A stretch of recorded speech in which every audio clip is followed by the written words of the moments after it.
नमस्कार. नमस्कार. नमस्कार. ओळख सांगा तुमची. मी कर्नल धुमाळ. मी रिटायर झालो. आर्मीमध्ये 32 साल सर्व्हिस केली आणि आर्मीमध्ये रिमाउंट वेटनरी कोरमध्ये मी सर्व्हिस केली आणि आता मी एक NGO मध्ये काम करतोय सध्या, animal NGO as a retired. And is field में, इक्वेस्ट्रियन फील्ड में थोड़ा सा अपना एनकरेजमेंट अँड सम गायडन्स देने के लिए मी ह्यांच्याबरोबर येत असतो. तर इथं आल्यानंतर तुम्हाला कसं वाटलं? हे फील्ड आपलं जे घोड्यांचं आहे इथे जास्त लक्ष दिलं जात नाही, पण म्हणजे विथ दिस एनकरेजिंग हे एन्ड्युरन्ससाठी घोड्यांना बघून आणि ते आपली लोक त्यात इंटरेस्ट घेत आहेत, हे मग एक चांगली बाब आहे की ॲटलिस्ट हे स्पोर्ट हळूहळू आपल्याकडे वाढत चाललं आहे. कारण पूर्वी लोकांकडे घोडे असायचे, पण आता over a period of time ते घोडे कमी झालेत. पण now there is again a light की we are seeing some people interested एकत्र येत आहेत आणि हे असले ऑर्गनाईज करतात इव्हेंट्स.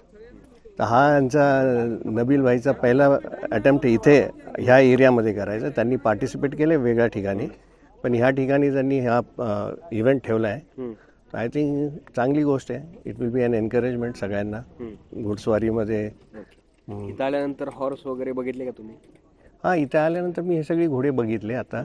आणि आता त्यांचं आफ्टर दी रेस जे इन्स्पेक्शन करतो आपण, तर सगळी घोडे चांगले प्रकारे पास झाली, सगळे चांगले ट्रेन केलेले आहेत घोडे. आणि फक्त 2 घोडे आपल्या ह्याच्यातली हे झाले, म्हणजे दे वर डिस्क्वालिफाईड लेमनेस के कारण. अदरवाईज त्यांचा कार्डिओवॅस्क्युलरच्या दृष्टीने सगळीच घोडी फिट आहे, पण लेमनेस ते म्हणजे होऊ शकता है की ट्रॅक के कारण वगैरे काहीतरी त्याच्यात पाय वगैरे, तर त्यात 2 घोडी फेल झाली, बाकी सगळी पास झाली.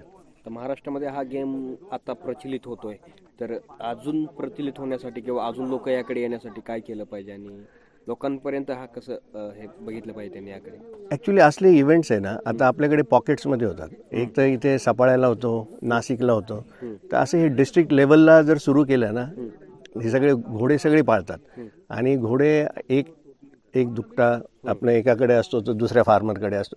ही एकदा त्यांना कळालं ना की आपण ह्या डिस्ट्रिक्टमध्ये आपण हे एन्ड्युरन्स ट्रायल करतो, त्यामुळे मग त्यांना कळेल की आपण पार्टिसिपेट करू शकतो. पण पार्टिसिपेशनसाठी पण ना म्हणजे एज्युकेशन फार जरुरी आहे. एन्ड्युरन्स घोड्यांना आपण काय करतो, घोडा आपला 20 किलोमीटर, 40 किलोमीटर, 60 किलोमीटर, 80 किलोमीटर ह्यासाठी ट्रेन झाला पाहिजे आणि हे सगळं करून पण त्यानंतर फिट राहायला पाहिजे.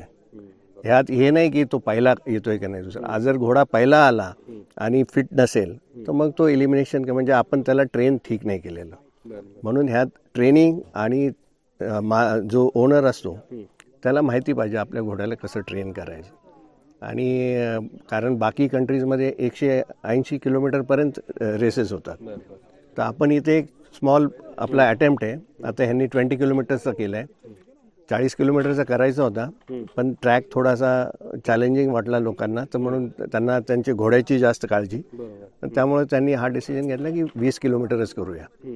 तर हळूहळू असं आपण आपल्या घोड्यांना ट्रेन करू शकतो. एकदा 20 किलोमीटर पास झाला मग आपल्याला असं वाटतं की चला पुढच्या वेळेस 40 किलोमीटर करेल. तसं त्या दृष्टीने टप्प्याटप्प्याने जाऊ शकतो आपण. आता ह्याच्यामध्ये वाढवण्यासाठी ट्रेनिंग तर महत्वाचं आहे, एज्युकेशन महत्वाचं आहे, परंतु त्याला फीड वगैरे मॅनेजमेंट कसं केलं पाहिजे हॉर्सेसचं?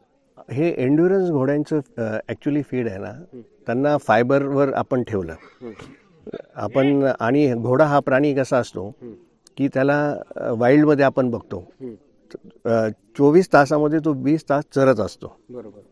तर मग आपण त्यांना गुड क्वालिटी हे जर दिला ना, तर ते एन्ड्युरन्सला एकदम परफेक्ट राहतील.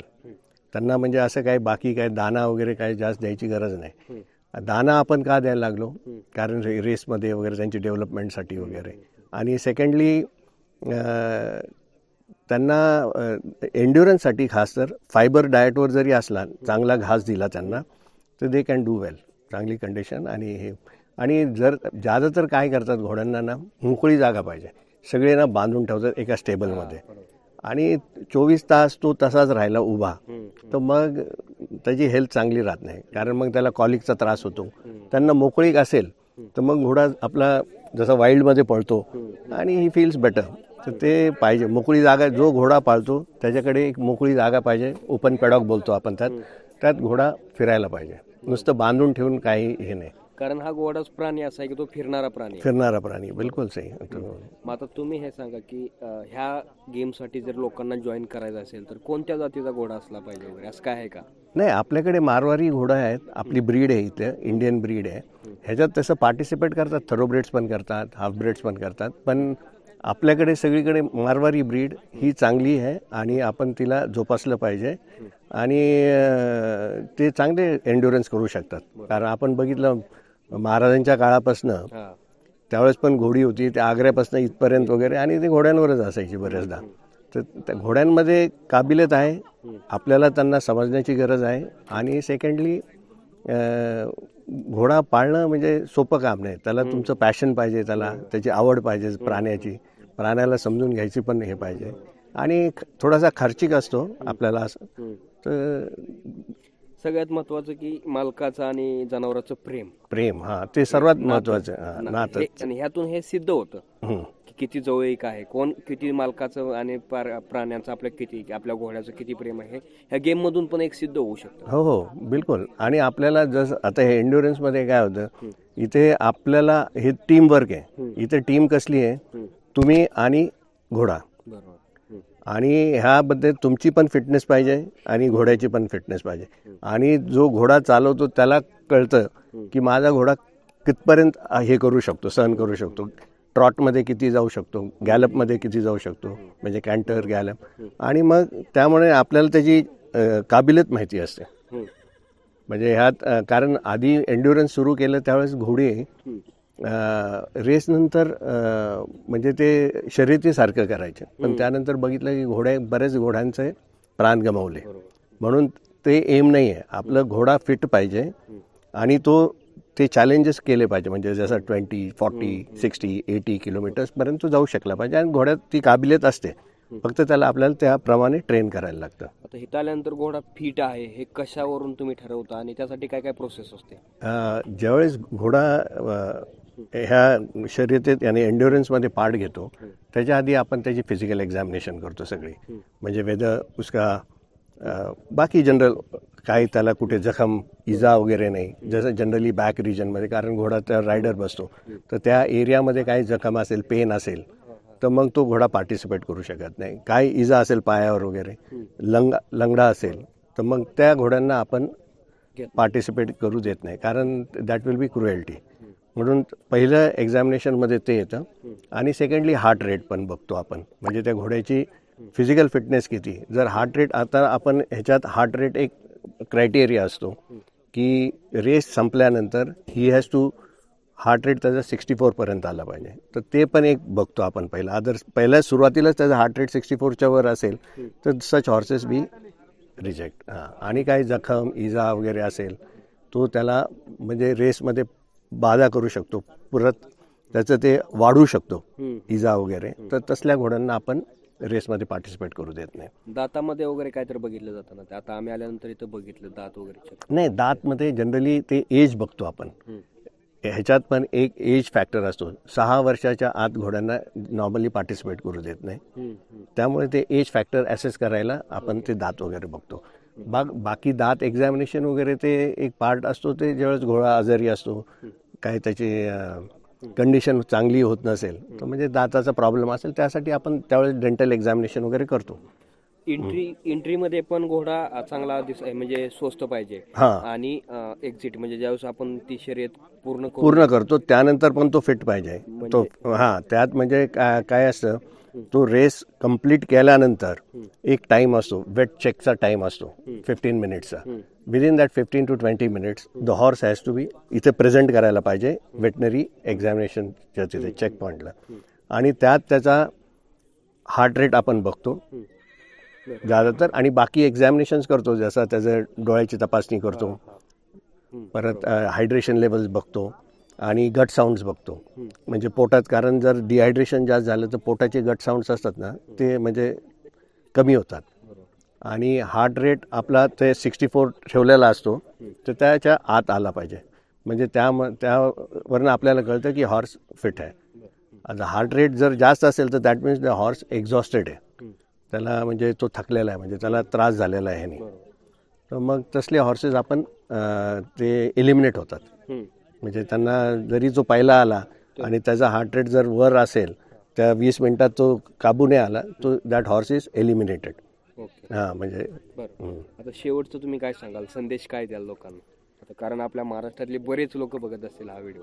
हां, नाही माझं एकच म्हणणं आहे की आपण ज्यावेळेस घोडे हॉर्सेस पाळतो तर आपल्याला त्यांच्याबद्दल लगाव, त्यांच्याबद्दल पुरी माहिती घेतली पाहिजे आणि त्याप्रमाणे हे करायला पाहिजे. नाही तर आपण जर हौशीने घोडा ठेवला आणि हे नाही झालं पाहिजे की आपल्याला ज्ञान नॉलेज नाही त्याचं आणि त्यामुळे आपण त्या घोड्यावर एक प्रकारची क्रुएल्टी करतो या काय करतो, कारण त्याला मोकळी जागा पाहिजे. हे सगळं जे असतात ते आपल्याकडे असेल तर मग घोडा पाळावा आणि आपल्याकडे नसेल तर अशा ऑर्गनायझेशनशी जोडा, त्यांच्याकडे ती फॅसिलिटी आहे. म्हणजे आणि एक कलेक्टिव्ह सिस्टम करायला पाहिजे, क्लब्स तयार करायला पाहिजे वेगवेगळ्या ठिकाणी डिस्ट्रिक्ट लेवलवर. आपल्याकडे आता विलेजेसमध्ये आपण हे गावी स्तरावर पण करू शकतो आपण, कारण गावी घोड्या पाळणं एकदम आसान बात आहे, करू शकतो माणूस. आणि त्या लेवलवर मग आपण असले ऑर्गनाईज हे केलं ना, रायडिंग क्लब्स फॉर्म केले, मग एकत्र येऊन सगळे रायडिंग. आणि रायडिंग हा स्पोर्ट इतका चांगला आहे, माणसाला एक कॉन्फिडन्स देतो, एक त्याला एक वन फील्स प्राऊड ऑल्सो. जो तुम्ही घोड्यावर बसता तुम्हाला एक त्यात हे वाटतं, प्राऊड वाटतो आणि इट्स अ गुड स्पोर्ट. आणि आपण एनकरेज करायला पाहिजे महाराष्ट्रात. तसंच महाराष्ट्र गव्हर्नमेंटने पण त्याला सपोर्ट करायला पाहिजे. कारण आता जसं राजस्थान वगैरे तिकडे मारवारी ब्रीडला काफी सपोर्ट करतात. आपल्याकडे अशी तशी काही योजना नाही आहे वेरेन की आपण काय करायला पाहिजे गव्हर्नमेंटने याकडे, कशा प्रकारे लक्ष दिलं पाहिजे जेणेकरून हा जो खेळ आहे तो लोकांपर्यंत पोहोचेल आणि लोक त्यामध्ये करतील. आणि घोड्यांची जी जतन करण्याची जी हे आहे लोकांची आता कमी होत चालली. पूर्वी गावाकडे घोडे 1-2 असायचे, पण आता दिसायला पण बघायला पण भेटत नाही, पण आता ते वाढले पाहिजेत. आणि आपल्या ज्या लोकल जाती त्या खूप चांगल्या आहेत. हां, भीमथडी वगैरे आहेत आपल्याकडे पण त्या जाती वगैरे.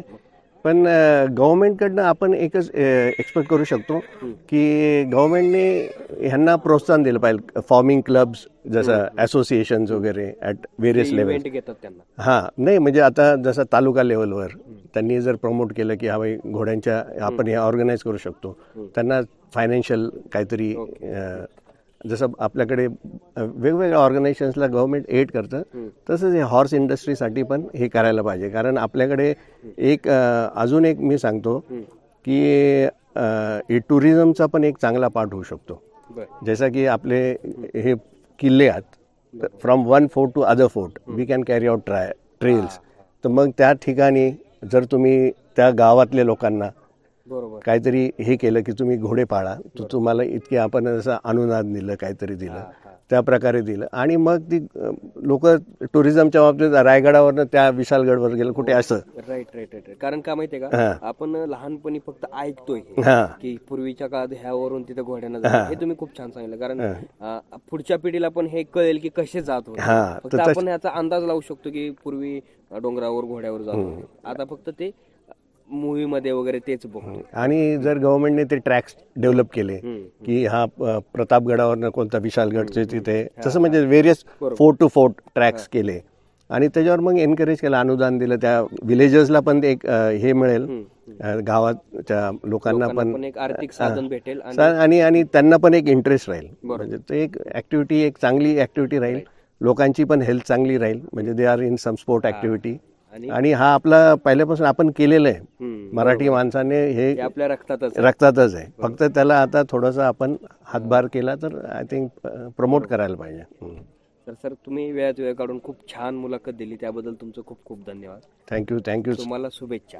थँक्यू. तुम्हाला पण थँक्यू व्हेरी मच.